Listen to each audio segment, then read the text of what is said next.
Good afternoon and welcome to the launch of Academy Publishing's new book entitled Technology Regulation in the Digital Economy. Well, you may be wondering what lies between its book. Here with us today are two tech enthusiasts to tell you more about the book. Without further ado, let us now invite on stage Mr. Yeong Zee Kin, the author of the book and Chief Executive of the Singapore Academy of Law, as well as Mr. Kenta Kusano, Chief Executive of LawNet Technology Services. Zee Kin and Kenta, please.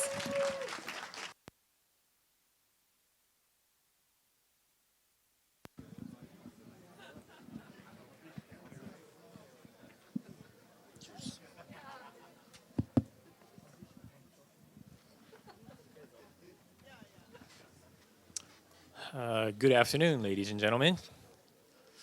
First of all, congratulations, Zee Kin, on the launch of your book, Technology Regulations in the Digital Economy. So, Zee Kin, you have a reputation in the industry as being an expert in both law and technology. You've done work in this field at the AGC, the Supreme Court, Rajantan, PDPC, IMDA, and now SAL.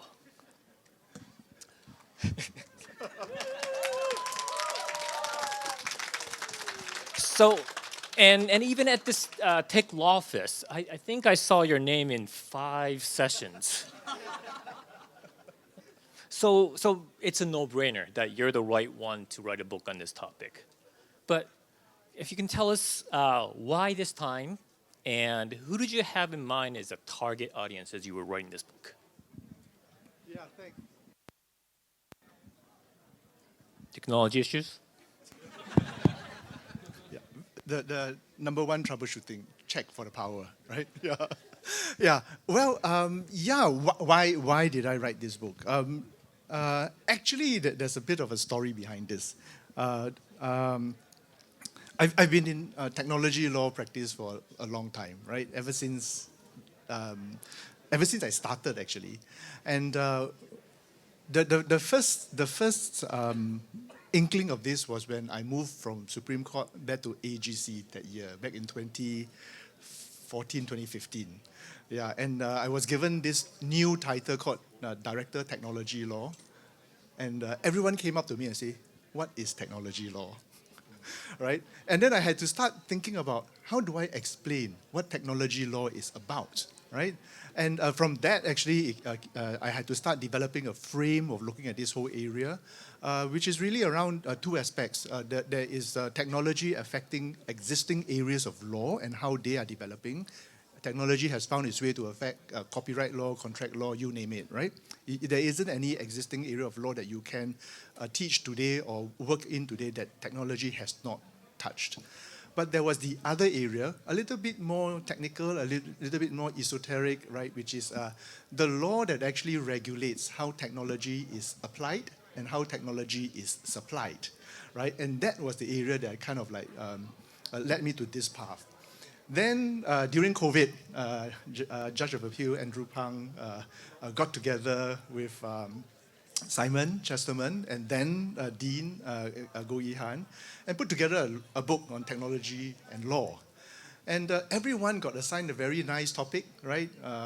Copyright, intellectual property, contract. And I was given these 3 words: regulation of technology.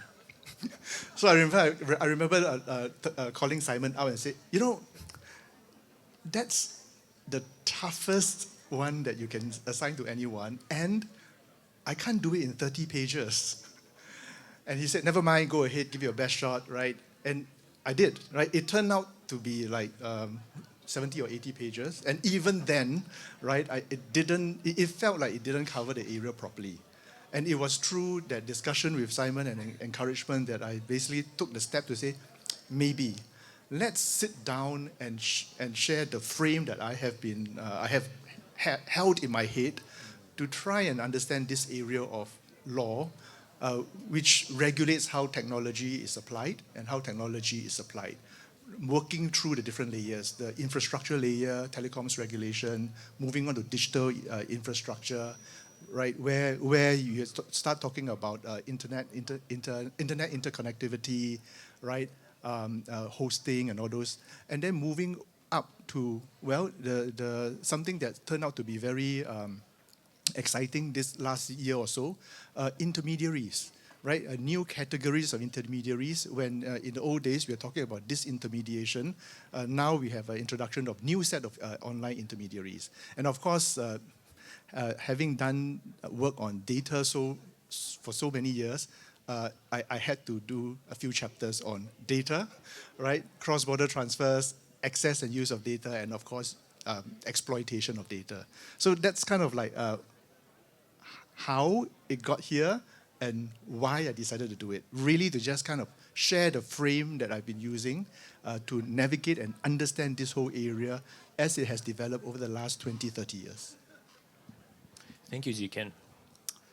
So the title of the book, Technology Regulations, to a technologist like myself, it almost sounds like an oxymoron. I might go so far to say, I used to think that regulations was the enemy of technology. It slows down technology progress and innovation. But in your book, you highlight a few examples where regulations have actually helped technology. Can you share some of those? Yeah, and actually that's one of those oxymorons that actually makes this area so exciting. In the traditional way of policy making and introduction of regulation, you generally let innovation, application of technology front run. You see what the problems are, you identify the problem, you determine what your policy objectives are when you want to solve the problem, and then you identify the kind of policy intervention you want. It could be market intervention, it could be industry development, it could be capacity building, capabilities building, and then of course regulation is one of them, right?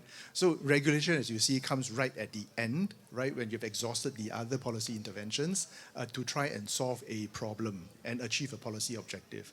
So that works pretty well, I guess, even for Web 1.0, where things were moving at a slower pace.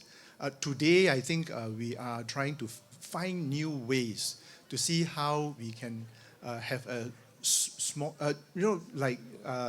find new ways to be more, for want of a better word, agile, right? In software development, right, in your world, right, we used to have the waterfall development methodology, but it has been now compressed to the smaller, more agile cycles so that we can actually go through and iterate and get the product that we want. And actually that's the kind of philosophy that we are taking in the policy circles as well, thinking about regulation of technology.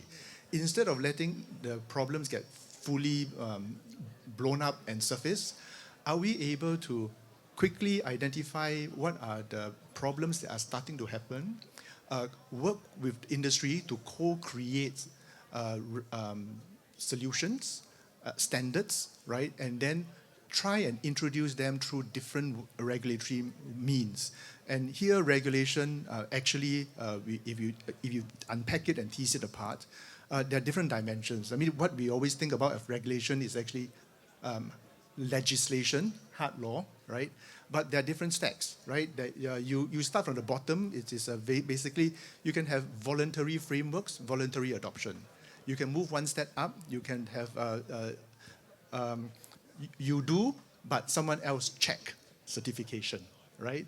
Then when eventually that's okay, you can move it up to the next layer, where it is through guidance and advisory guidelines and these kind of standards, backed up by a regulatory framework, but still malleable and flexible enough, because these are secondary, tertiary documents that can be adjusted and changed much more responsively to changes in the market. And then slowly, of course, you work your way up to regulatory regimes that are licensing based, and then of course those that are more mandatory. So regulation, there's a whole stack and whole range of options. So we have to start thinking of how do we do it. It can be voluntary, it could be industry self-regulation, it could be co-regulation, and there are different options. So by taking these options and working very closely with industry to co-create and then to co-regulate, you're able then to quickly iterate and find the best way of settling on a standard before you harden it and make it mandatory. So like agile policy making in a way. Okay. So yes, I mean indeed technology is one of those fields that's constantly changing and at a rapid pace. So I guess that's how regulations sort of keep up with it. But any notable changes in regulation you notice as the technology changed?